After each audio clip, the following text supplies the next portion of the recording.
दोस्तों नमस्कार। आज हम चर्चा करेंगे जैविक खेती पर, क्योंकि केंद्र सरकार जैविक खेती पर नई योजना लॉन्च कर रही है और पंचायत स्तर पर एक व्यक्ति को नियुक्त कर रही है, चाहे वह सरकारी हो या सरकारी हो। यह योजना इम्प्लीमेंट होने के बाद ही पता चलेगा। तो हम बात करेंगे आज जैविक कृषि पर कि जैविक खेती में गेहूं चावल ये क्या प्रभाव है और उनके सेवन करने से व्यक्ति के जीवन स्वास्थ्य में क्या परिवर्तन आता है। हमारे साथ में राजू, जो कि जैविक खेती में 3 साल से अनुभवरत हैं, उनसे साथ आज वो अपने विचार साझा करेंगे आप लोगों के बीच। बताएं भाई नमस्कार। जैविक खेती हमारे जीवन में विशेष महत्व रखता है। जैसे कि अगर बीमारियां होती हैं तो बीमारियां क्यों होती हैं? जैविक खेती जो नहीं कर रहे हैं, डीएपी का उपयोग कर रहे हैं, रासायनिक दवाइयों का उपयोग कर रहे हैं, तो क्या उन्हें पता है कि जो हमारे खेत में कीट आ रहे हैं और कचरा आ रहा है कहाँ से आ रहा है? ये सब डीएपी और कीटनाशक के छिड़काव से आ रहा है। और अगर आप जैविक का उपयोग करते हैं और जैविक का उपयोग करने के बाद ना तो आपके खेत में आपको कीट मिलेंगे और ना आपके खेत में आपको कचरा मिलेगा। बिल्कुल। तो मतलब ये है कि अगर हम आज की स्थिति को आंकें वर्तमान समय में कि गेहूं प्रति हेक्टेयर कितना निकलता है, सोयाबीन, चना, उड़द जो भी है, तो कहीं ना कहीं इसका कारण रासायनिक दवाइयां ही हैं, क्योंकि पहले इनकी पैदावार कुछ अधिक थी। अगर हम एकड़ में उसका कारण ये है कि मान लो अब एक हरित क्रांति आई थी अपने यहाँ पे। हाँ। जो हरित क्रांति डीएपी लेके आई, किसानों से छुपकर डीएपी का उपयोग करते थे। जो गवर्नमेंट एम्प्लॉय है वो किसान को पता नहीं होता था और उनके खेत में जाके छिड़काव करा देते थे। तो ये चीज बहुत पहले से चल रही है, इसको निरंतर चलने वाला धीरे सारी चीजें खत्म हो जाएंगी। फास्फोरस एक इतनी खतरनाक चीज है कि जमीन में डालते हैं तो वो जमीन को हार्ड बना देती है, परत बना देती है। जैसे वर्तमान समय में जमीन हार्ड हो गई। तो पहले जमीन भुरभुरी हुआ करती थी, एकदम मतलब लचीली टाइप की हुआ करती थी, लेकिन आज वो इतनी हार्ड है। उसका कारण है डीएपी, रासायनिक। बिल्कुल। रासायनिक। अब उसमें क्या है कि जैसे जैविक का उपयोग करते हैं तो जैविक अगर आप रासायनिक कर रहे हैं तो एकाएक परिवर्तित नहीं आप नहीं कर सकते। उसको आप 2 तरीके से परिवर्तित हो सकते हैं। एक तो आप अपने सभी खेतों में प्लाव का उपयोग करवा दें। प्लाव का उपयोग होने के बाद उसको आप 2 साल में परिवर्तित कर सकते हैं जैविक में। और अगर आप रासायनिक से जैविक में बिना प्लाव के परिवर्तित होना चाहते हैं तो उसमें लगभग 3 से 4 साल लग जाते हैं। उसमें धीरे धीरे डोज कम करना पड़ता है। जैसे एडिक्शनल अपन होते हैं कि मान लो किसी को शराब पीना है, किसी को सिगरेट पीना है आदि है, जैसे हमारी खेती रासायनिक खाद और तो ये सारी चीजें मतलब नशा चढ़ गया है इनको कि अगर आप इनको डीएपी नहीं डालेंगे तो आपको नहीं होगा। तो जो हेक्टेयर आपको हम एक चीज बता दें, आपने कहा था कि जो हमारा प्रति एकड़ प्रति क्विंटल निकलता है तो उसका ये है कि जो पहले व्यवस्थाएं थी वो एकदम स्लो व्यवस्थाएं थी, कोई सिंचाई की व्यवस्था नहीं थी, लेकिन अब पर्याप्त संसाधन हो गए हैं तो सभी जगह वही एवरेज निकाला जा सकता है। किसानों को पहले नहीं पता था, पहले तो एक ही चीज था कि देसी खाद डाल दो, उसके बाद लेकिन आज टेक्निक इतना हो गया है कि जो चीज रासायनिक में नहीं मिल रही है उससे अच्छी चीजें जैविक में प्रदान बिल्कुल मिल रही है और केंद्र सरकार इसके लिए बढ़ावा भी दे रही है। पंचपर्ती, मृत जीविका, केचुआ खाद, निमोली रस, इन चीजों का उपयोग करने से दर प्रति दर क्षमता बढ़ती है। केचुआ खाद आप कहीं भी जाके किसी भी खेत में जाके देख लो, केचुए नहीं मिलेंगे। उसका कारण है कीटनाशक का छिड़काव, क्योंकि इसके बहुत सारे नुकसान है। जैसे बरसात के समय में हम दवाई रासायनिक दवाई उपयोग करते हैं तो बरसात के पानी के साथ नदी नाले कुएं तालाब में चले जाते हैं, उससे वहाँ के जो भी जीव जंतु उसमें रहते हैं सब मर जाते हैं। तो कहीं ना कहीं ये और बहुत उसमें बड़ा एक कारण चीज है। और होता है कि जमीन के अंदर कुछ विषैले कीटाणु होते हैं और कुछ काम के अच्छे हाँ, कीटाणु जो होते हैं। हमारी तो जमीन जब की कीटनाशक का हम छिड़काव करते हैं तो उसमें जो अच्छे वाले कीटाणु होते हैं जो जो अपने उर्वरक जमीन शक्ति के को बढ़ाते लिए हैं। काम के हैं हाँ, वो भी खत्म हो जाते हैं और प्लस जो विषैले कीटाणु है वो भी खत्म हो जाते हैं। जमीन के अंदर कीटाणु रहेगा, जैसे केचुआ है, केचुआ जमीन के अंदर रहता है, वो अंदर बाहर होता रहता है, जिससे जमीन पोली रहती है और उससे एक लार निकलती है। हाँ, तो जमीन जो है उपजाऊ लायक बनाते हाँ, हैं। तो वो जमीन को उपजाऊ बनाता है। ठीक तो है। आप हमारे दर्शकों को ये बताएं कि अब वर्तमान समय में अगर वह जैविक पर आना चाहते हैं, रासायनिक से जैविक पर आना चाहते हैं, तो वह अपनी कितने प्रतिशत मात्रा से शुरुआत करें? मान लो अगर आप 1 एकड़ में एक बोरी अगर DAP कोई का उपयोग करते हैं, 10 एकड़ या 20 एकड़ या 40 एकड़ का किसान है, जी। तो उसको जैसे वो 3 साल में कन्वर्ट होना चाहता है रासायनिक से जैविक में, तो वह कितनी मात्रा के अनुसार साल दर बढ़ाए कि वह रासायनिक से जैविक में कन्वर्ट हो जाए? जैसे मान लो आप 4 एकड़ में एक बोरी DAP डालते हैं, ठीक है, तो में डालते हैं तो उसको आधा कर दो या फिर 70% कर दो। जैसे वर्तमान समय में 30% जैविक डाल दो। हाँ, जैसे अपना निताई ऑर्गेनिक में है, निताई के प्रोडक्ट चलते हैं जो ऑर्गेनिक प्रोडक्ट है, तो उसमें से 30% आप जैविक मिलाओ, 70% मिलाओ रासायनिक और उसका छिड़काव करो। फिर दूसरे साल में उसको करना है 40% या 50%। ठीक है, 50% जैविक 50% रासायनिक। फिर तीसरे साल में करना है उसको 20% और 80% करना है जैविक। ठीक है, ऐसे 3 साल में हाँ, convert ऐसे हो जाएगा। 3 साल में, चौथी साल से आपको एकदम फ्री हाँ। जैविक ही करना और है अगर और जैसे रिजल्ट वर्तमान- वही रहेगा। ठीक है, अब वर्तमान समय में सबसे बड़ी चुनौती ये है कि किसान को रासायनिक दवाइयों के उपयोग, उनके लाभ उन तक पहुंचाएं और उनको प्रमाणित कैसे करें, क्योंकि आज के समय में बहुत बड़ी असमंजस है, क्योंकि किसान 50 साल से रासायनिक दवाइयों का उपयोग कर रहा है, तो जैविक में कन्वर्ट होने के लिए वह प्रमाण मांगता है। तो इसके लिए क्या करना चाहिए, किसानों को किस तरीके से समझाना चाहिए? किसानों को समझाओ। एक चीज है कि मान लो जैसे पहले नहीं चलती थी रासायनिक दवाइयां नहीं थी, तो क्या पहले लोग किसान नहीं करते थे? बिल्कुल कर सकते हैं। लेकिन बात ये है कि अब किसान को चाहिए है तुरंत का रिजल्ट, कि आगे दवाई डालते जाओ और पीछे से रिजल्ट आता। हाँ, जो इसका काम रासायनिक कर रही है। हाँ, जो रासायनिक करती है, जैविक का जो रिजल्ट रहता है वो थोड़ा सा स्लो रहता है। रासायनिक 24 घंटे में रिजल्ट दे देता है और जैविक को कम से कम 1 हफ्ता लगता है रिजल्ट लाने में। वो धीरे धीरे उसको खत्म करता है। और अगर आप चाहो कि मतलब हमें तुरंत चाहिए तो तुरंत नहीं हो पाता। मान लो जैसे कोई बीमारी है तो बीमारी का इलाज एकाएक नहीं किया जा सकता। हाँ, एकाएक ऐसा बीमारी ही है नहीं होती कि अगर जो एकाएक मिट जाता है दोबारा होने की संभावना भी होती है, पर जैविक, अब ये कहना चाहे कि जैविक अगर काम करता है तो वो 100% करता है। बिल्कुल 100% काम 100% काम करेगा। ठीक है। और आपको एक चीज बता दें कि अगर आप DAP का उपयोग कर रहे हैं तो 50% उसमें घास फूस मिलाया जाता है। आप DAP में ये भोपाल में बना तो भोपाल का कचरा आ गया, गुजरात में बना तो गुजरात का कचरा आ गया, लखनऊ में बना तो लखनऊ का कचरा आ गया। अपने यहाँ पे कचरा आ कहाँ से रहा? तो ठीक है, तो अगर आप DAP का छिड़काव बंद कर देंगे तो आपके खेत में कचरा होगा ही नहीं। वर्तमान समय में ये है समस्या, DAP में कंकड़ पत्थर आ रहे हैं और कुछ, क्योंकि उसके यदि हम ब्रांड हैं जैसे DAP में है और अभी जो नए उर्वरक आए हैं तो उनमें ऐसा है कि कुछ काले पत्थर ही आ रहे हैं DAP के नाम पर, रेट वही है।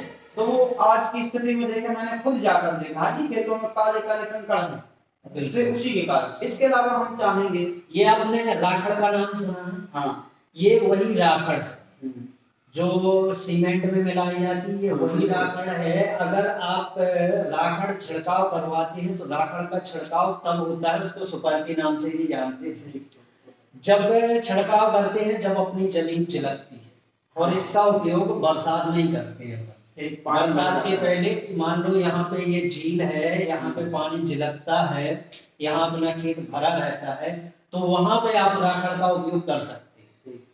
बाकी आप सभी जगह उसका उपयोग नहीं कर देंगे, क्योंकि आप जैसे ही उसका उपयोग करते हैं उसके अंदर एक परत बनती है, ठीक है।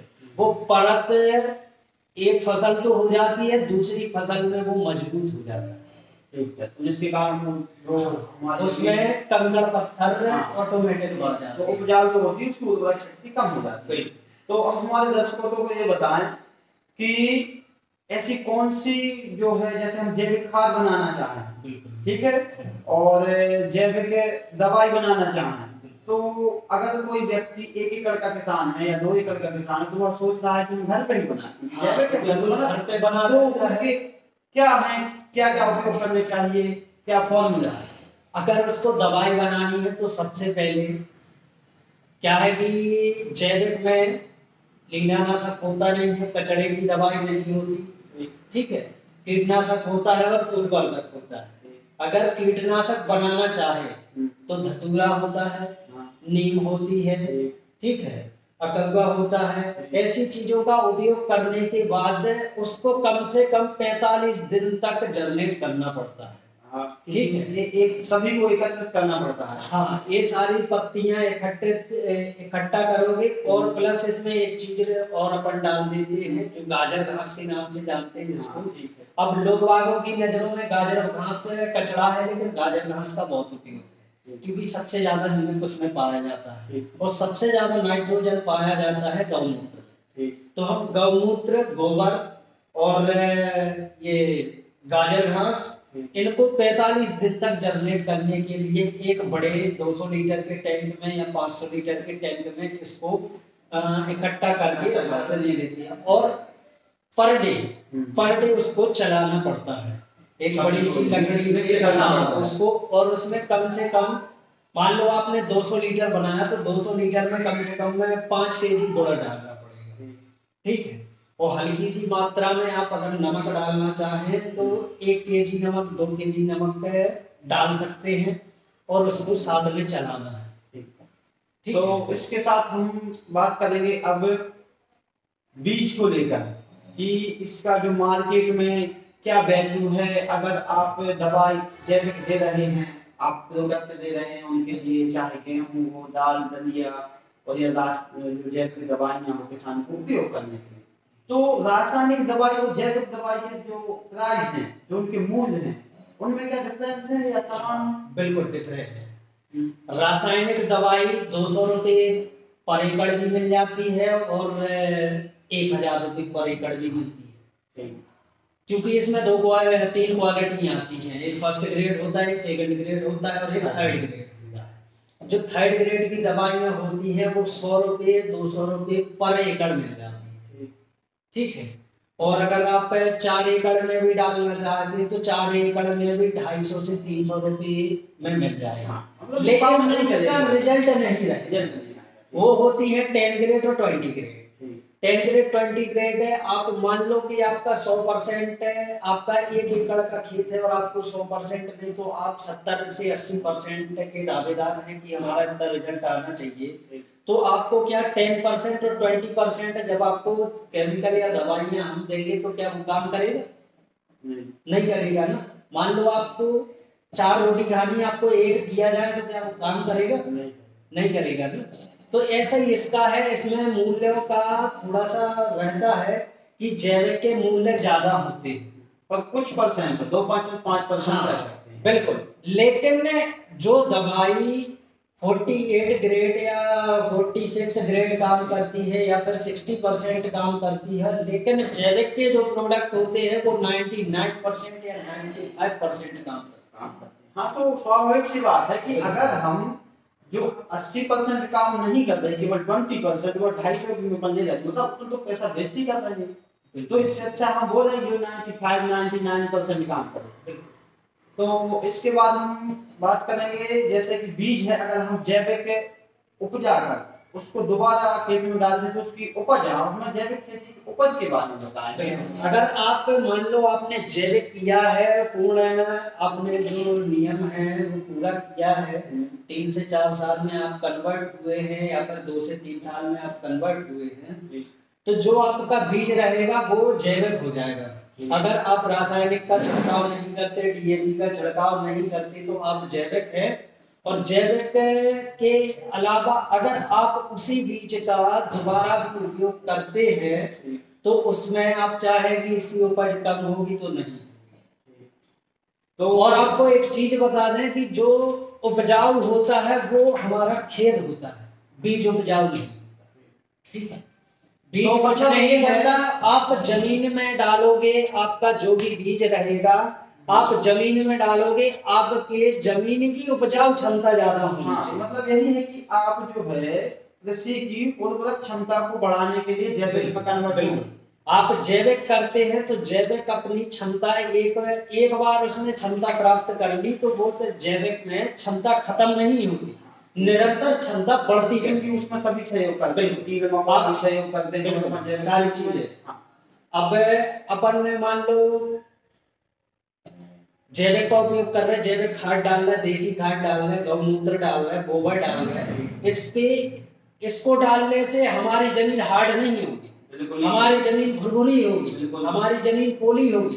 ठीक है, तो इससे हमारी क्षमता बढ़ेगी, उपजाऊ क्षमता बढ़ेगी, घटेगी। आपने इस साल में डाला क्या अगले साल में भी तो आप डालेंगे ना। और तो आज से पहले यही तो होता था। हाँ, यही होता गोबर था। हमेशा गोबर ही डालते थे, लेकिन आप- ये रासायनिक के कारण आप देसी खाद डालेंगे, ठीक है, फिर केचुआ खाद भी डालेंगे, पंचपत्ती भी डालेंगे, नीम रस भी डालेंगे। नीम रस है, नेबोलिक रस आपने डाल दिया तो वो उपजाऊ के लिए बहुत महत्वपूर्ण है। आपने केचुआ खाद डाला तो केचुआ खाद जमीन के लिए बहुत महत्वपूर्ण है।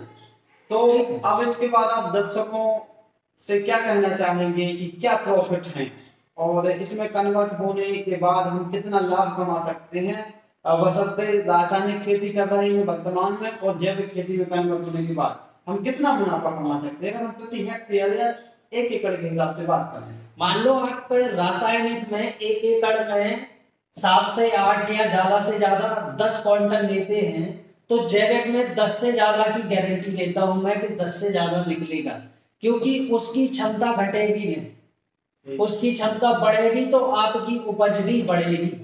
अभी वर्तमान अब जब आपके खेत में केचुआ भी नहीं है, आपके खेत में उतना मतलब ग्रोथ का वो नहीं है, आप कहाँ तक उसमें कीटनाशक का उपयोग करोगे, कहाँ तक फूलवर्धक का उपयोग करोगे, कहाँ तक उसमें ग्रोथ का टॉनिक का उपयोग करोगे। अगर आपको इन सारी चीजों से बचना है तो आप जीवन को जैविक में परिवर्तित करो। इससे आपके कई प्रॉफिट है। नंबर 1, आपके स्वास्थ्य में परिवर्तन है। जब आपको रासायनिक का उपयोग आप बंद कर देंगे तो आपकी जीवन शैली बदल जाएगी, जैविक में परिवर्तित हो जाएगी, तो आपको बीमारियां नहीं होंगी। उसका कारण बता रहे, मान लो आप किसी भी प्रकार की सब्जी का उपयोग करते हैं तो वो बिना रासायनिक के छिड़काव भी नहीं आ रहे हैं। आपको नई नई बीमारियों से ग्रसित किया जा रहा है, आपको कमजोर किया जा रहा है, आपकी शारीरिक क्षमता को घटाया जा रहा है, तो उसका कारण कीटनाशक, उसका कारण रासायनिक है। ठीक है, लेकिन आप जब शुद्ध सात्विक और देसी चीजों का उपयोग करेंगे तो उसमें आपकी जो पहले की ऊर्जा थी वही ऊर्जा हमेशा बनी रहेगी। ठीक है, फिर तो उम्र के हिसाब से जो उतार चढ़ाव आते हैं वो तो आएंगे, लेकिन आपका स्वास्थ्य में परिवर्तन रहेगा। ठीक है, दूसरा प्रॉफिट ये है कि आपकी उपजाऊ क्षमता उससे ज्यादा भी हो सकती है। तीसरा प्रॉफिट ये है कि आपका जो स्वाद चला गया, जो कोई भी चीज आपको स्वाद नहीं लगती कि मान लो अब इसमें स्वाद नहीं आ रहा, दावा नहीं आ रही, वो स्वाद विहीन हो गया है, तो इसका स्वाद दोबारा वापस लाया जा सकता है। तो मतलब ये है कि वर्तमान समय में अब रासायनिक से जैविक में कन्वर्ट होने का समय आ गया है। इस पे राज्य सरकार और केंद्र सरकार सभी जोर भी दे रहे हैं। और अभी 1 सप्ताह पहले पीएम मोदी ने जब यूपी में रैली की थी उस समय जैविक को बढ़ावा भी दिया गया है। और मुझे नहीं लगता कि 1 या 2 वर्ष लगेंगे कि हर पंचायत स्तर या तहसील स्तर पर एक गवर्नमेंट और एक कार्यालय होगा, यह संभावना है जो जैविक को बढ़ावा देने के लिए गांव के किसानों को प्रोत्साहन करेगा, उनके लिए नई नई योजनाओं के माध्यम से खाद, बीज, दवाइयां सब उपलब्ध कराएगा और दवाई और खाद बनाने के गुण भी किसानों को सिखाएगा। तो बहुत बहुत आपका धन्यवाद जो आपने हमारे दर्शकों को, हमारे किसान भाइयों को रासायनिक से जैविक में परिवर्तन होने की सलाह दी, उसके लाभ बताए।